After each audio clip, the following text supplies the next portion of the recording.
Joeksig de podcast waar we gewoon praten met de mensen achter Jokes. De vereniging heeft zo'n 250 werkende leden die allemaal op hun eigen wies een bijdrage leveren aan de Venlose Vastelovend. Met die lu gaan we in gesprek en vandaag met Richard Holves. Richard, ik ben lid van Jokes Joekscommissie en van het Hofbouwcomité. Ja. Genoeg te doen. Ja. Maar waarom ben je lid geworden van Jokes? Waarom ben ik lid geworden van Jokes? Ik heb de vraag gekregen van Jeroen van der Ham, voormalig Joekscommissielid. Van, we zien ook klaar met Pieter Willem en heb ze zin in wat te doen. En toen ben ik het gesprek aangegaan met de voorzitter van de Joekscommissie, Roel Bisschops. En toen zijn we eruit gekomen van, dat leek het me gelegenheid te doen om de kennis en expertise in te zetten om door aan zittingen en leedjesavonden en alle andere activiteiten om door actieve deelname aan te doen. Want de Numse League, een paar evenementen van Jokes, waar de Joeks nou bij betrokken is. We zeggen in jargon Joeks in plaats van Joekscommissie. Klopt. Wat duidt de Joeks zo al door jou heer? De Joeks organiseert de evenementen, leedjesavonden, boerenmoosbal, zittingen. En duidt artiestenbegeleiding, zorgt voor de regie in de kelder. Dat is een beetje de kreet die dan bekend is bij Intimi. Wat is dat? Als het programma loopt en de mensen zitten in de zaal, dan staan we in de Maaspoort, de Hoenderstaal, te zorgen dat de mensen op tijd op de bühne zien. En als er calamiteiten zien of artiesten komen te laat, dan wordt dat doorgeseind weer aan de presentator van Deens, Vars Joeksius, dat het wel gesmeerd blijft lopen. Dus we boeken de artiesten, zodat ze op die doorzien, dat ze een natje droogje krijgen. En zo als gasten gewoon entertainen. Want de Vastelovend hebben we het duik over die 3 Joeksig daar. Inmiddels zijn het er 5 geworden. Of voor sommige mensen wel 17. Ja. Maar jij ziet er het heel mee bezig als het is zo hier. We beginnen eigenlijk, als je het Joeksgedeelte even pakt, begint ze in maart, april met de eerste voorbereidingen voor de leedjesavond en de voorselectie. Dat wordt eigenlijk opgepakt. Dus we werken in clusters. Een cluster wil zeggen, een aanvaardiging van iedere commissie zit in een cluster en die organiseren dat evenement. Ik zelf ben bij het cluster zittingen betrokken. En dan doen we dus de pronkzitting en de SOB-zittingen en de matinee muzikaal. En dan ben ze met elkaar aan het kijken wie kunnen we invulling geven aan het evenement. Zodat we ook direct iemand van de PNP erbij hebben om de uitingen, de socials te maken. De TC, voor moet er iets veranderd weer aan bühnenopstellingen, AZ voor ticketing, kaartverkoop en dat soort zaken. Dus dat is eigenlijk al vanaf maart, april ben ze bezig. Wie is in december aan de voorbereidingen en dan wordt het grotendeels staan. En nu is het feitelijk, vandaag zien we, ik zeg het gewoon 13 januari of 12 januari. En nu is het eigenlijk uitvoeren en de punten op de i. Ja, het gaat eigenlijk door het ganse jaar heen. Het gaat inderdaad ook over de leedjesavond en de voorselectie. Daarvoor zag je dat je ook veel bezig bent met het programma, artiesten regelen. Maar nu denk ik zelf, zo'n leedjesavond, dan melden mensen zich van aan. Wat is dan nog de rol van de Joeks om door aan toe te voegen? Dus als ze zelf moeten zorgen, kijk, hebben ze altijd een pauzeact, bijvoorbeeld. Er weer een draaibeuk gemaakt. Zien er genoeg Joeksers om te helpen, om dat te doen. Er zal opnieuw ieder jaar het reglement bekeken van moet er iets aangepast worden. Van hoe de Joekscommissie is Loes Hermans, voorzitter van de jury, dus juryleden gaan benaderen. Dus er komt echt nog wel wat bij kijken om dat gaan ze gaan draaien. Ja. En dan zit ze in de zomer en dan ben je al volledig bezig met Vastelovend. Moeilijk? Ja. Is dat moeilijk? Nee, dat is niet moeilijk. Dat is leuk. Omdat het ganse jaar betreft, denk ze, dat komt wel, dat is nog wie de weg. Maar het geeft zich ook de ruimte om door samen goed even na te kunnen denken, wat willen we wel, wat willen we niet. Dus we hebben een lange aanloop. En uiteindelijk is het volgens mij bij ieder cluster zo, op het laatste dan moet dan even hard gerend weer om alles tier klaar te krijgen. Maar ik vind het leuk. Dat hard rennen, dat is ook voor het Hofbouwcomité? Ja. Was ook lid best van wie lang nu?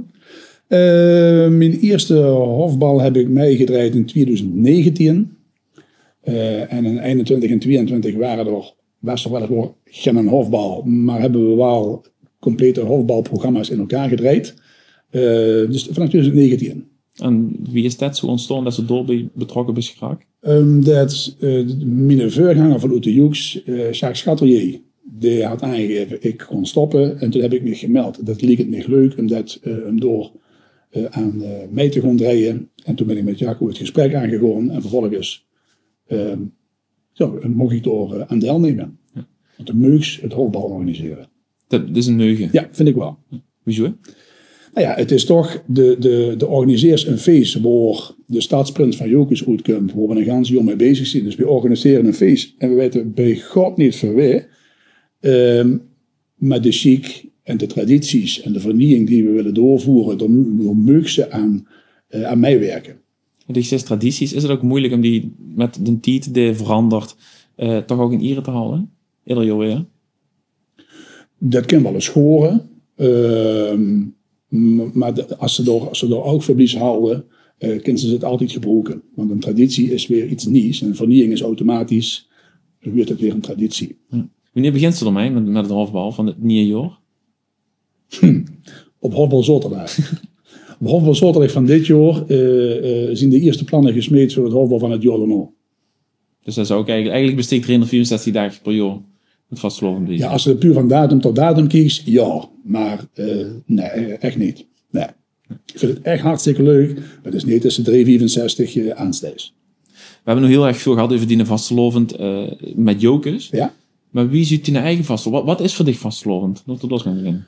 Nou, het voordeel van lid zijn bij de Jokers-Joekscommissie is dat de vastelovend eigenlijk zien onze activiteiten zien kloor op het moment dat de vastelovend begint. Dus met een eigen vastelovend, ik ben opdrachtdeelnemer bij Stamtof van Sint-Omerten.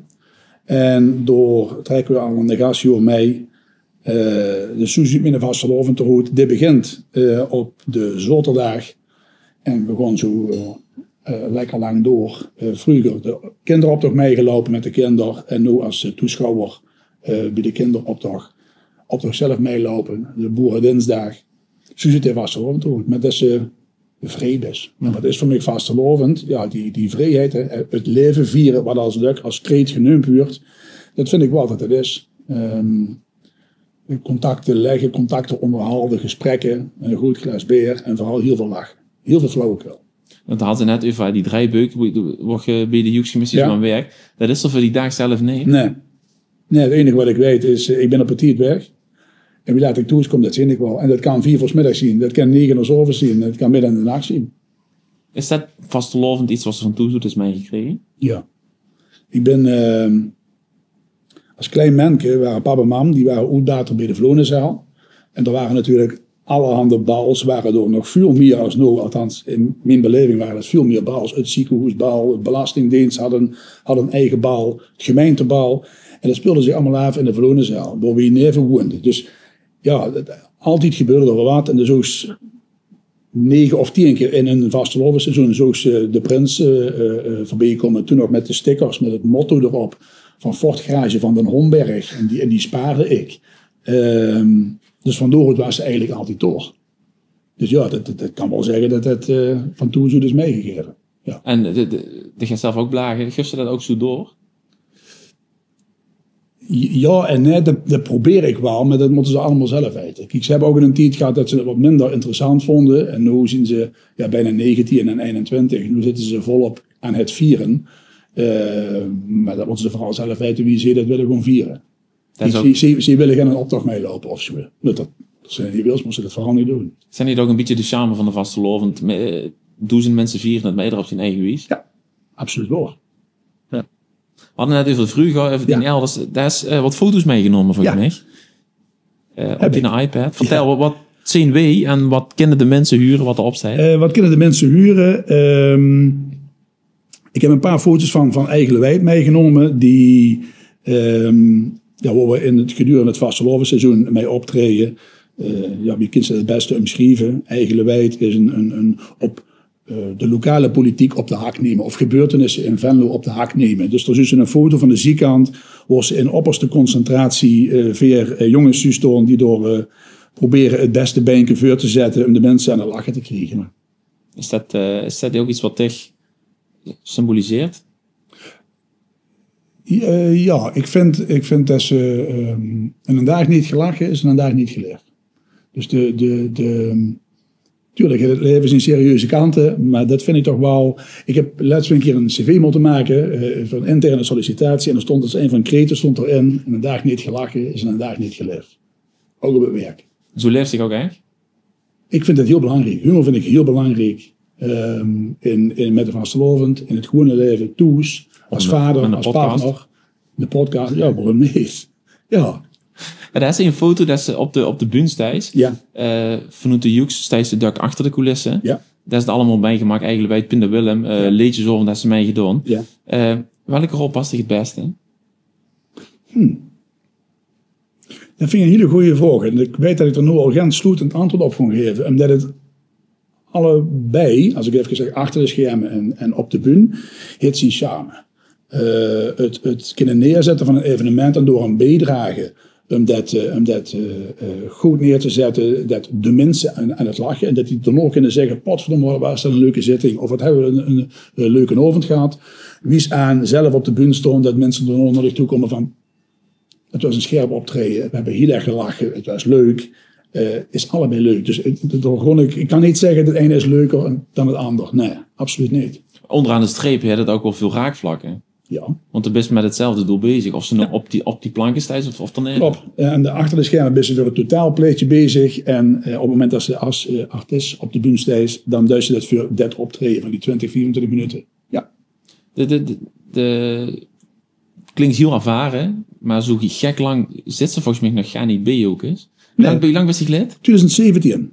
Ja. Het is nu 8 jaar. Ja. Wie keek zich toch veel naar Jokers? Was er iets van, dat weet ik niet, daar zou hij nog nooit snel bij komen? Nou nee, dat is, kijk, we zien bij Pinder Willem begonnen, dat was 1993, 1994. Dus toen was ik 18, 19 jaar. En vanaf toen zien we eigenlijk, nou ja, zullen we zeggen, hoors ieder jaar bij Jokers hebben we wel op de bühne gestaan. Dat hebben we 11 jaar gedaan, dus 2004, 2005. Toen heb ik al eens een keer een gesprek gehad om bij de Joeks te komen. Dat is toen niet gegaan en ik weet eigenlijk niet meer zo goed waarom. Of dat aan mijn kant loog of aan de andere kant, geen idee. Maar ik heb altijd gezegd, als ik wat wil gaan doen voor die vereniging, dan wil ik dat in de Joeks-commissie doen. Omdat door, als we het even kennis en expertise, tussendoor die ervaring kunt inzetten. En wie heb ik tegen Jokers aangekeken? Ja, zoals een beetje half fan, soms wel eens tegen Jokers aankijken. Hè? De neus in de log en uiteindelijk valt het allemaal hartstikke mee. Dat kan net zo plat geproot weer als op een stroom. Alsjeblieft, want ook door we dat lachen natuurlijk. Ja. Hey, dat het, als ik ergens ben, is bij de Joeks. Ja. Je hebt toch verleden ook een zilveren J aan een ketting. Ja. Voor veel mensen die dat zien zullen denken, wat is dat? Dat is de medaille van de commissie. Ja, dus de commissiemedaille, dat is een eenvoudige J met een lachend gezicht en de kruil van de J waarop de Joekscommissie staat en natuurlijk het kenmerkende Jokers Henke. Ja, dit dragen we op het moment dat er evenementen zien, dragen we die met trots. Met grutzigheid. Ja, maar wie steekt het zes. Ja. Hey, dat is nog een foto van Eigele Wij. Ja. Er wordt gezongen, er wordt satire in gemaakt. Mm-hmm. Opus Jokers is aan mij gedaan. Ja. Wie belangrijk is muziek voor dich? Ja, dat is wel heel erg belangrijk. Er gaat geen halve dag voorbij of ik ben een liedje aan het zingen. En dat zien meestal door het ganse jaar heel vastelovensliedjes. Duks met eigen teksten. Die ik niet kon zingen. Wat het ken heet. Dat mijn vrouw er gek van wordt. Kan ze niks anders zingen. Ja, het kan wel, maar dat is 24 uur blijft dat doorgaan. Dan komt er iets in me op en dan denk ik ergens aan en dan rolt er een liedje goed. En dat zien niet altijd bestaande liedjes? Dat zien Duks bestaande liedjes. En dat kan iets zien omdat ze getriggerd wordt op radio, televisie, Netflix. En dan komt er een keer een passage van een liedje komt er in de veuren toe. En vroeg me niet waarom. Dat geeft vanzelf. Ja. Wie kan dat? Waar is dat? Ik weet het niet. Nou ja, ik denk toch wel van vroeger, dat als ze dus de vastelovend van Zoet doen en B meemaakt, dus zal maar zeggen, aan de ene kant de Verloonenzaal en als ze veel het gebouw is links, door Woendewee. Dus ja, de hoors in die periode hoort ze dat altijd. Dan waren er smiddags was er een bal en zo, dat was dan het belastingbaal, dat weet ik nog, en zo was het verpleegstersbal, dus van het ziekenhuis uit. Dus de worst eigenlijk continu kwam ze ermee in aanraking. Plus het feit dat die rijke traditie die we hebben als vereniging, dat zien zoveel mooie liedjes, leuke liedjes, hoe het leven zien. Dingen die bezongen werden, die beschreven werden, maar ook gewoon hele eenvoudige. En die zitten, dan maar zeggen, bij mij in het collectief geheugen. Dat ik, ik zal niet zeggen dat ik eerder vastelovensliedje ken, maar van de jaren 70, 80 denk ik wel dat ik van de 3 coupletten dat ik er wat 4 van ken. Ja. Muzikaal, muziek, zingen. Ja. Wat is die favoriete vastelovensliedje? Welk liedje moest je gehuurd hebben om te denken, dan is vastelovend daar?